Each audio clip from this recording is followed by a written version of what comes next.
Coming up on News Center 16 at 5:30. Rocky Road is the flavor of the day in Berrien County. Some 50 miles worth of now paved roads will be converted to gravel. Nobody wants to move backwards, and that's clearly what we're doing. Plus, after rigging the price of the dollar for nearly 7 years, 5 of the world's largest banks have lighter wallets today. We're talking billions of dollars in fines. But will their employees face criminal charges? It starts with a tip, but how does the state make sexual charges stick? Just before 6, we break down how delicately these cases must be addressed.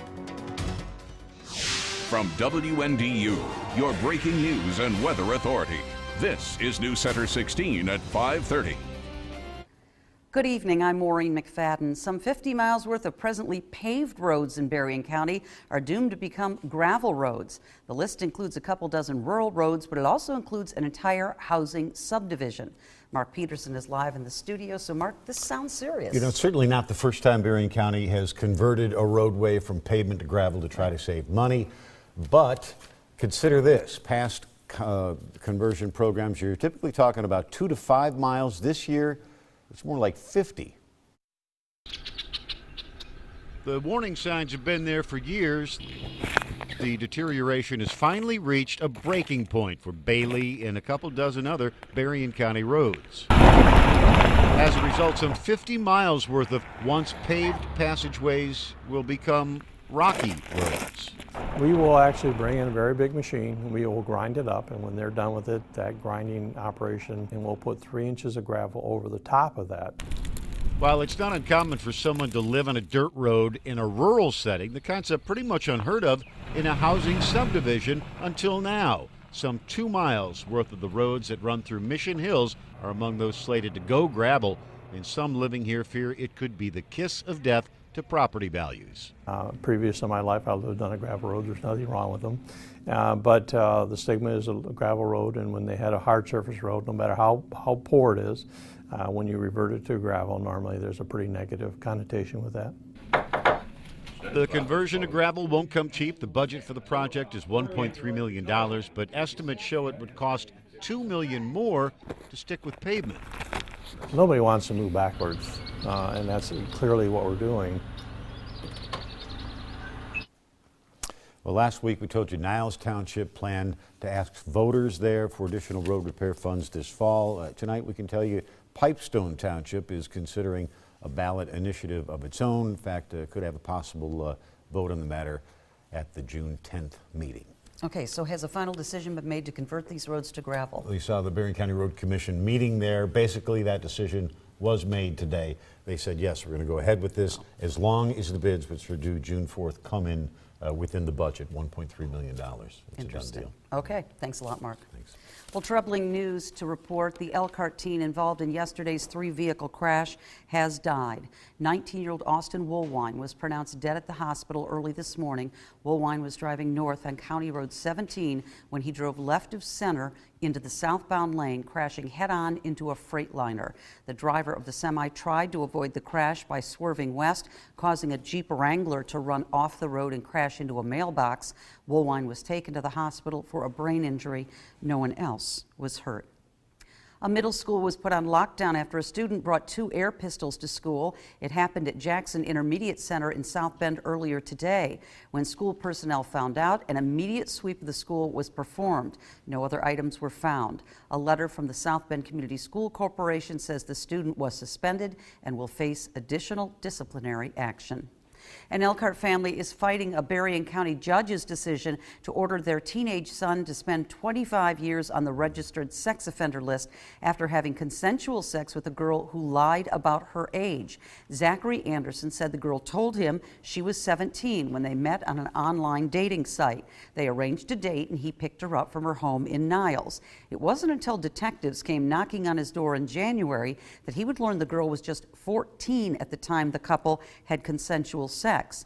Anderson was sentenced to 3 months in jail and 25 years on the sex offender list, despite the victim and her mother's repeated request that the case be dropped. Now the family is appealing the sentence, saying a much more lenient Michigan law should have been applied in their son's case. As the ruling stands, Anderson will have to find a new place to live, will lose his college scholarship, is barred from all internet use, and forbidden from having any contact with people under the age of 17. A few of the world's largest banks will fork over billions of dollars while pleading guilty to manipulating the global currency market. Attorney General Loretta Lynch announced the action today, saying J.P. Morgan Chase, Citibank, Barclays, and the Royal Bank of Scotland will pay more than $2.5 billion in criminal fines and plead guilty to felony antitrust violations. Lynch says the scheme, where traders would share client orders and use the intel to turn a profit ahead of customers, ran from 2007 to 2013. The penalty that all of these banks will now pay is fitting, considering the long-running and egregious nature of their anti-competitive conduct. It's commensurate with the pervasive harm that was done, and it should deter competitors in the future from chasing profits without regard to fairness, to the law, or public welfare. A fifth bank, Switzerland's UBS AG, is pleading guilty to a separate charge and paying more than $200 million. Well, beautiful sunshine earlier today, and then the clouds moved in, so folks still need a jacket if they're heading out tonight. Mike, will we need an umbrella too?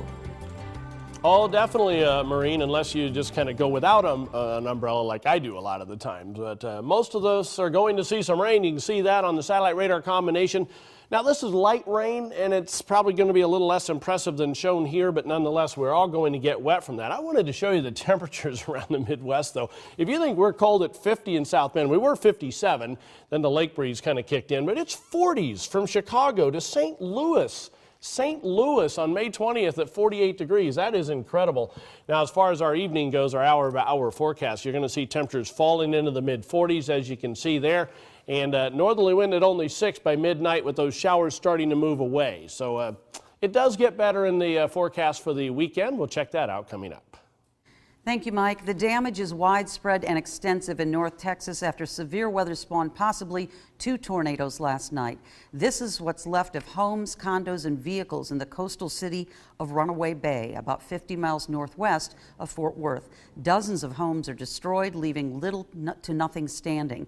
The roofs of other homes are ripped off, almost like a disassembled dollhouse. Aerial video shows families picking through what they can to save from the damage. Surprisingly, there are no reports of injuries. Making news on the West Coast, a pipeline ruptured near Santa Barbara, dumping tens of thousands of gallons of oil into the Pacific Ocean, prompting an emergency cleanup.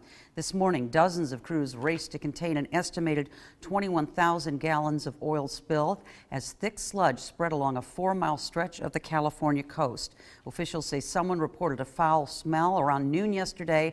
That's how they discovered the crude oil flowing from a broken pipeline and onto the beach. Plain All American, which owns the pipeline, says it shut down the flow of oil and is making every effort to limit its environmental impact. Any oil spill is a big deal, and especially in Santa Barbara, because after the 1969 oil spill, people really began to take notice of these things. Over 40 years ago in this same area, 3 million gallons of oil leaked into the Pacific in one of the worst oil spills in U.S. history.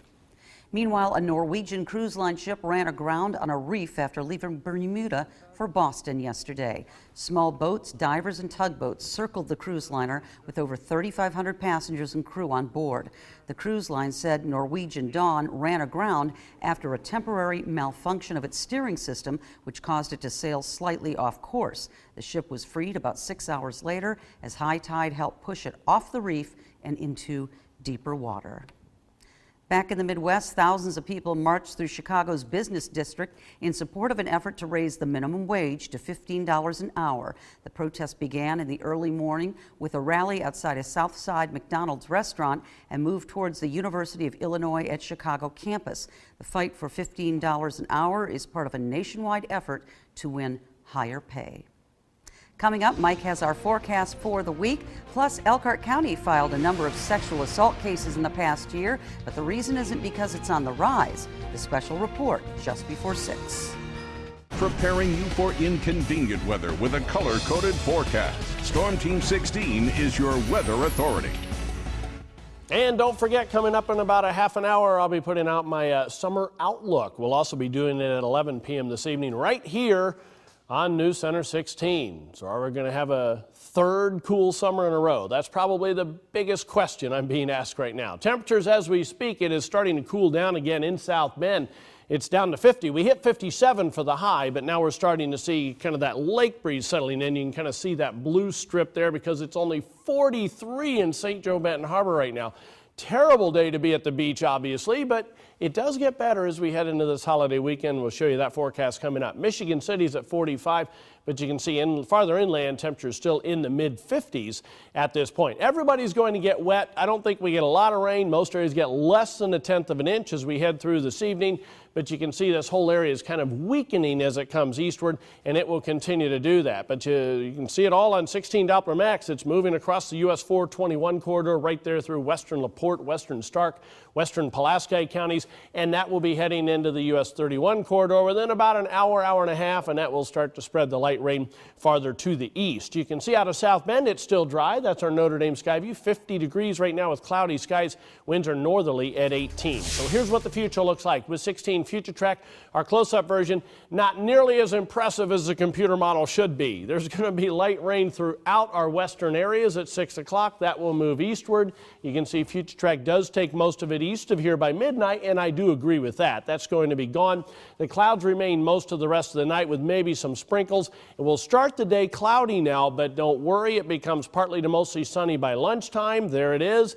And as we head through the afternoon, bright and sunny skies are expected. Those clear conditions are expected to continue well into tomorrow night, although at midnight you can see some showers off to the north. Those are expected to skirt us off to the east as we head through late tomorrow night. Here's my Storm Team 16 forecast for all of Michiana. For tonight, some light showers this evening. Everybody gets wet, but not a lot. Chillier again overnight with cloudy skies, low down to 41. Forward to the day tomorrow, some clouds early, but most of the day is going to be sunny and milder. Look at the high, we're back up to 65. That's still cooler than normal, but at least we're talking something more reasonable for this time of the year. Sunny and 68 on Friday, 3 green days in a row as we head into Saturday, as you can see there, partly to mostly sunny skies, high of 74. Late in the day on Sunday is our first chance for a shower or thunderstorm, although I think the chance is better as we head into Sunday night and probably on Memorial Day as well, but it won't rain the whole day like we were saying all last weekend. It's not going to rain the whole time, so don't change any plans at this point. Donna Davis of Benton Harbor is the latest winner of a Storm Team 16 umbrella. We'll be contacting Donna, and if you'd like to win one, log on to WNDU.com and click on the WNDU Connect banner. Look for the umbrella giveaway link or send us a postcard with all of your information and birth date to the address on your screen. If you've already entered, be sure to watch News Center 16 because we may announce your name one of these shows. Right through the end of May, we're going to be giving another umbrella away in every single newscast. Jackets came in more handy today than umbrellas. Oh, they did. I hated having to pull it out, but I did. I refused. Okay, good for you. I was cool, but that's positive. I refused. All yeah. right, Mike, thank you. Well, coming up just before 6, the final part to our Child Predator series.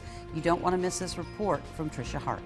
The risk of getting cut while you're making dinner has nothing to do with your knife, but your range if you own a Kenmore Elite.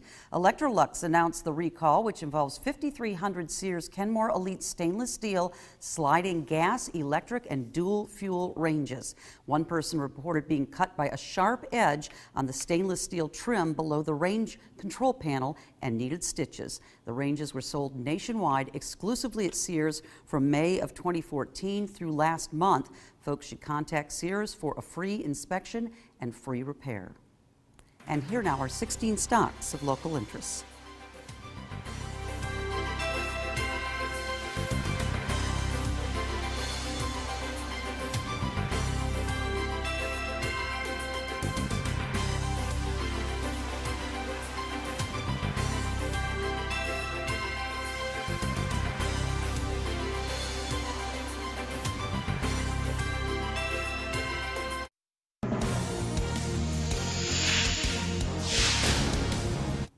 It starts with a tip, in some cases the singular testimony of a victim years after they were sexually abused. But how does state make the charge stick? Tricia Harte is here to explain the special gloves with which child molestation cases are handled. The sexual abuse of a child can be difficult to prove, oftentimes because the case relies on the painful memories stored in a child's adolescent mind. Elkhart County filed a number of these cases in the past year, but the reason isn't because child sexual abuse is on the rise. Goshen, Indiana, the seat of Elkhart County. It's home to Elkhart County Superior Court, which handles some of the county's most serious crimes, including child sexual abuse. The resignation of 8 deputy prosecutors between September 2012 and the following March caused a backlog of some of these sensitive cases. And one of the areas that is important for us to maintain a high quality is in the area of child victim crimes. Prior to becoming county prosecutor, Curtis Hill handled child sexual abuse cases for years, knowing full well the special training and mentality needed. The wear and tear that those cases have on personnel. After a lull in filings, in 2014 there was a spike. With more attorneys on staff, molestation cases were given the time and specialty needed to charge. That's not a reflection of more molestations, if you will, occurring. As a result, dozens of accused child molesters have been arraigned. It's absolutely troubling to understand how people can do these things to other people, and let alone children. Unlike murder or drug abuse, it carries a much different burden of proof. In most cases, there's no evidence, no witnesses, just the testimony of a young child or teen. Sometimes there are cases that are fondling, touching, and in those situations there's usually very little evidence of the fondling and touching. It's usually done in secret. To bring charges, the victim's account of the molestation needs to be verified. So oftentimes the case is a he said, she said, or he said.